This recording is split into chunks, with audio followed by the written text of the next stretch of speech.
I'm Ilyce Glink with Expert Real Estate Tips. Identity theft is on the rise, and there's hardly a scarier thing than thinking that somebody might be creating a synthetic identity with your information. Here are some ways that you can protect yourself. So there's a variety of things you can do to protect yourself. They're just kind of simple. Most of them are common sense things that you should do. You know, number one, protect your credit cards. Just knowing where your credit cards are, keeping them locked up. Don't have a bunch of credit cards you don't use laying around. If you don't use them, get rid of them. You just don't need to have those credit cards. Another thing you can do is protect your Social Security number. I can't believe how many people actually walk around with their Social Security card in their wallet. There's absolutely no reason to do that. Take it out of your wallet, take it out of your purse, put it in a safe place. Just don't leave that laying around, because the Social Security numbers, we all know, is the key to so many of your financial accounts. If a bad guy gets a hold of your Social Security number, you can be in an awful lot of trouble. So you want to really protect that one more so than even your credit cards, actually. Turn the mail off.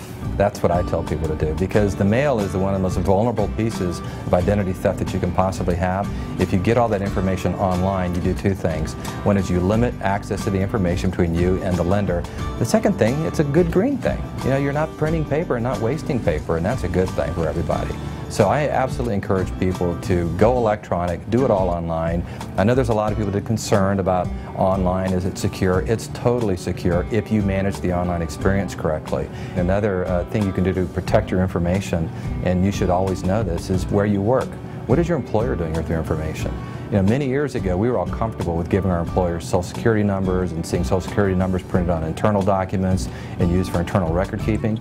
Employers do not need to do that. And if your employer is doing that, you should ask them if they would change that behavior. They don't need your Social Security number for anything except for reporting to the IRS, period. They don't need it for anything else. And so I would test your employer on that. Actually, I would tell you that when you go and you visit a new dentist or a new doctor, and they ask you to put the Social Security number, I never put that down there. I tell them they don't need it.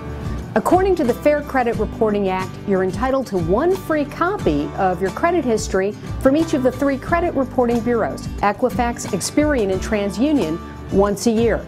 To get those, you'll need to go to annualcreditreport.com.